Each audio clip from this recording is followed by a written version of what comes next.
This video is to hold myself accountable more than anything, because this has been on my bookshelf for so long now, so. Hello everyone and welcome back to my channel. So today I am going to be showing you 21 books that I want to get to before the end of 2021.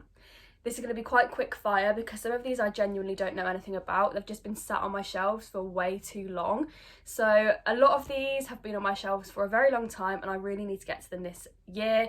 Some of them are the next ones in the series that I want to get to, and some of them are brand new books that I'm just very, very excited for. This pile doesn't include the majority of books that I got for my birthday and Christmas, because most of those I just want to read anyway and it would feel almost cheating to just include those. So without further ado, I'll show you the 21 books that I want to read before the end of 2021. So the first one, and this I feel like is a big one, is The Guest List by Lucy Foley. I read and loved The Hunting Party back in June, and it really was a good thriller. I did enjoy it, and at the time so many people told me The Guest List is better, The Guest List is so much better. And so I got it straight away, got the hardback, and then I just didn't read it. It's been on my shelf ever since, and I feel like I'm very, very late to the hype now. Most people have read this at this point and I'm just very late. So this is one book that I really do need to get to in 2021. The next book is The Girl with the Louding Voice by Abby Dare. Now this is one, again, I was so excited to get my hands on it. I was desperate for it. So many people were raving about it, saying what a moving story it was, how incredible it was, and I just couldn't say no to this beautiful cover, to be quite honest. That was what drove my purchase. Now, I started reading this in October for a book club. I think I got to like chapter 3 and I just was not in the headspace to read it. It was quite the text is really difficult to read because the main character, who the perspective it is from, is illiterate at the beginning of the book, so it is really difficult to read, and I just wasn't in the mood for it, and I didn't have the mental capacity to read it at that point. Now that doesn't mean I don't want to read it. I really do want to read it, and someone suggested to me trying to read it alongside the audiobook, which I think is a very good idea. So this is one that is high on my list of 2021, and I will pick that up when I am in the mood to do so. The next one is another very hyped book, and that is Little Fires Everywhere by Celeste Ng. Now, I read Everything I Never Told You by this author in the summer, and I have to say it was one of my least favourite books of 2020. It just felt like nothing happened, and I don't mind that in some books, but I didn't connect to the characters. I didn't really see the point from the book. I just didn't gain anything. Now, obviously that is quite a controversial opinion. So many people love that book and gave it 5 stars. So I am really keen to try this book by the same author. But again, I've heard very controversial things about this one. I've seen mixed reviews, people on both sides of the fence. So I am keen to see which side I fall, but it's one that I've been putting off for a while for that very reason. The next one I actually received as a gift fairly recently, and that is Firefly Lane by Kristin Hannah. Now, I have heard incredible things about this book. So many people tell me that it's their favourite book of all time, which is bold claims, very bold claims. Now, I've also heard incredible things about The Nightingale by this author. It's not my usual genre, I have to admit, and I'll be honest, I don't have any idea what this is about. I just added it to my list because people told me to, because what's new? So I'm very keen to see what my opinions are of this book, and I really do want to get to it in 2021. The next one is The Starless at Sea by Erin Morgenstern. So I read The Night Circus last year and I absolutely loved it. I thought it was one of the most beautiful books I've ever read. I loved the fantasy elements, but I also loved that it was so much more than that, and it was truly incredible. I loved Erin Morgenstern's style of writing. So many people told me that I needed to read this one, but not too soon after finishing The Night Circus. So I have heeded their advice and I want to read this year. Again, I've just heard incredible things about it, so I'm apprehensive, but I'm also excited to read this book. So this next one has been on my TBR for a very long time after I managed to get a copy secondhand, and then I just never read it. That's a common theme. I get the books and then I never read them. But recently, this book has had a cover revamp, there's loads of hype surrounding it again, and I am just very excited to read it, and that is Daughter of Smoke and Bone by Laini Taylor. Again, so many people love this author, love this writing, love this series, and I'm just very late to the hype. Again, I really don't know much about this other than so many people absolutely fucking love it. I'm aware it's a series, and I don't want to start too many more series until I finish the ones I've started already, but you know what? It is what it is.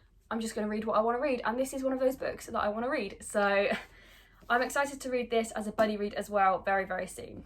Sticking with the fantasy, this next one is a book that my friend highly recommended to me a while ago. I bought it instantly because I trust the recommendations, and then I just didn't read it. What's new? And that is Blood Red Road by Moira Young. This isn't one that I see spoken about a lot actually on BookTube and Bookstagram. I think, yeah, it won the Costa Book Awards in 2011, so it's been around for a while. However, I am very, very intrigued by this series, and my friend literally raves about it. So I do want to get to it this year. Again, I'm aware it's another trilogy. However, if they're good and I read them all, that shouldn't matter. But yeah, I'm very keen to see how I find this and when I do eventually pick it up. The next one is Good Girl, Bad Blood by Holly Jackson. I read A Good Girl's Guide to Murder in December last year. I was very late to the hype, but I loved it. It was a very good book, and I'm just very keen to read the next one, and that is all there is to say about this one. It's just a YA thriller murder mystery vibe. I absolutely loved A Good Girl's Guide to Murder. I don't know why it took me so long to get on that hype, and I refused to wait so long for this one. This next one again is high fantasy, and it is A Song of Wrath and Ruin by Roseanne Brown. Now, I only received this for Christmas, so it is new on my physical TBR. However, it has been on my radar for so much longer than that, and I feel like I've wanted it for so long. I now finally own it, so now I have to read it. Otherwise, it defeats the whole point of now owning it. All I know is that it is diverse fantasy and that the second book is being released this year, so I want to read it before the second book comes out so I can be on my shit. Sticking with the fantasy, another one that I really want to read is An Ember in the Ashes by Sabaa Tahir. I got this at the same time that I got Daughter of Smoke and Bone, so they've both been on my TBR for a very, very long time. I remember when I was quite new to the Bookstagram community, I asked for fantasy recommendations, and this one came up so regularly. So many people just telling me that I have to read this series. I have listened, I do own it, it's on my radar, I want to read it. I just have been prioritising other things, which needs to stop in 2021. This will be read, hopefully along with the other books in the series, but I can't promise anything. Okay, so the next one, there should be no excuses. It's a nice, quick YA read, and that is Dear Justice by Nick Stone. I read Dear Martin in one sitting last year, and I thought it was such a sensational book. Truly do believe that everyone should read Dear Martin. It really was so impactful, so important, so poignant at the time that I read it. I loved it so much, and Nick Stone did a very good job. So I cannot wait to read this one, which is the sequel. I don't know much about it, other than it follows Justice, which is the main character in Dear Martin. So I'm hoping that, well, if it's anything near as good as Dear Martin was, then I know that I'm going to love this book. If not, be hit quite hard by it.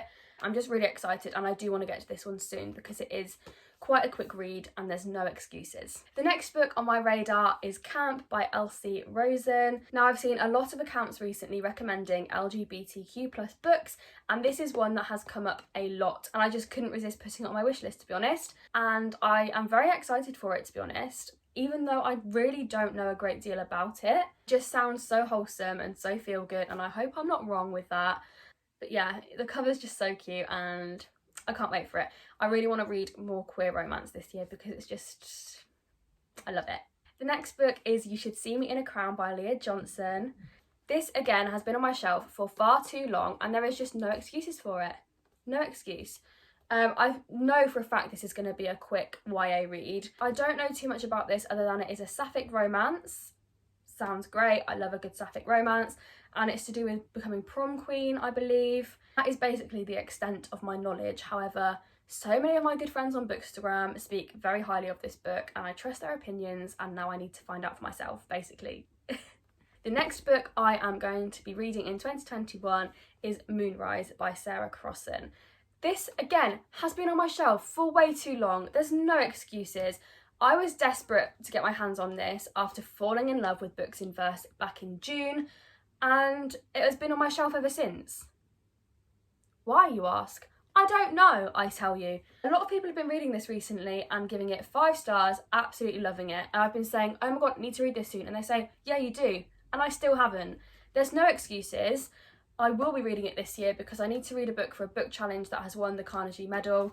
This has won the Carnegie Medal. There's no excuses. And it's in verse as well. It literally will take me a day to read. I don't know why I haven't done it sooner. I feel like it started off, I was saving it. I was like, I'm going to save this because I know it's going to be good. But now it's got to the point where I'm just not picking it up. So again, this one is actually priority. If I don't read this one, there's something wrong with me, okay? This next one, again, is a sequel in a series, and I just need to start finishing the series that I've started so I can start new ones. And it is The Rose and the Dagger, which is the sequel to The Wrath and the Dawn. Absolutely loved The Wrath and the Dawn. I devoured it in like 2 days. The concept was so cool. It was a really quick read. I really enjoyed the fantasy elements in it. So I know for a fact I will love this book, even though I have been told it's not as good as the first one, which I think is why I've been like putting it off. But I have this thing where I know if it's the last book in a series, I don't want to read it because I want it to last. I'm the same with the telly as well. Like, I won't watch the last episode, I'll save it and then I'll forget about it and never finish the series. It's awful and I need to get out of this habit. So I'll be breaking this habit in 2021 and I will be reading this along with some other series that hasn't been mentioned in this video, but there's loads that I need to finish. Love that for me. The next one is The Gravity of Us by Phil Stamper. So I've heard amazing things about this book, firstly. Secondly, Phil Stamper has a new book coming out this year and I've told myself I can't buy it and I can't read it until I read this one, because that is what normal people do. Those are cohesive, normal people thoughts, not let's collect every book by an author that I've never read. And that is basically it for this book, other than it's a gay romance. I know I'm going to love it. I don't know why I haven't read it yet, so it will be read very soon. The next book I got gifted quite recently, however it has been on my radar for a very, very long time, and that is Slay by Brittany Morris. Again, this is YA, and that is probably the extent of my knowledge of this book, which is awful. Why do I keep buying books or asking for books that I genuinely have no clue about? I don't know what this is about. I haven't got a clue. However, so many bookstagrammers that I trust have given this 5 stars, and that is basically enough for me to buy a book. That is just what condones buying a book nowadays. So this will be read very soon because I was so excited to receive this, and I don't want to fall into that habit of saving it because I'm excited for it and then just never reading it. This next one is a beast, and if you're looking at my bookshelves you might have worked it out, and that is A Court of Wings and Ruin by Sarah J Maas. As we speak, I finished Akamath yesterday and I have a reading vlog going up. It may be up before this, it may be up after this. Honestly, I'm so unorganised at the moment, I have no idea what's going on. However, I'm very excited to read this now. When this book arrived, I got it for my birthday, thank you so much, Han.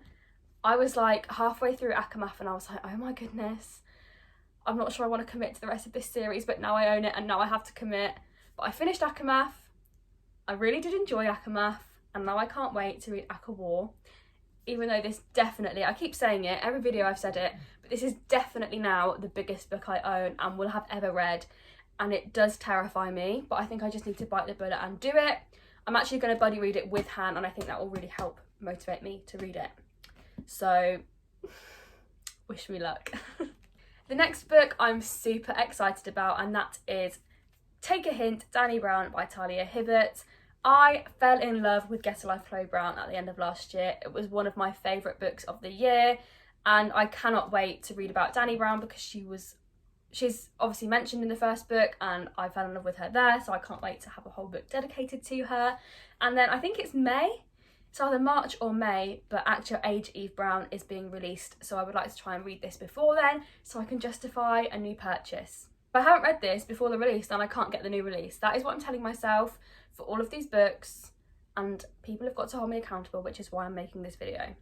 Another book I am beyond excited about and is so hyped up, and I really hope it lives up to the hype, is The Poppy War by R.F. Kuang. This book intimidates me, but for so many different reasons. Sometimes when books are so hyped, I really do struggle because I think if this book wasn't so hyped, would my opinion be different? And I think a lot of the time, yes. And I'm scared that will happen with this one. I'm not really sure what it's about other than it's like historical fantasy, which is a genre, well, it's a subgenre that I haven't delved into a lot, and I am very excited to read it. Again, aware it's a trilogy, but we move. That's a problem for future Amie if I get around to reading this. Now, the last book that I'm going to speak about, which I got for my birthday, thank you so much, Fleur, is Illuminate by Amy Kaufman and Jay Kristoff. I've heard incredible things about this. I don't think I've ever actually read a sci-fi book, and I've definitely never read a book in multimedia format, so both of those factors combined are making me very excited to read this. As much as I'm desperate to read it, I think it's the one that I'm most anticipating on my whole bookshelf, but I'm going to try and get through a few first that I've been waiting here for a bit longer before I delve into this. But I just know this is one that I'll definitely be reading this year, and hopefully the rest of the series as well, so I couldn't not include it.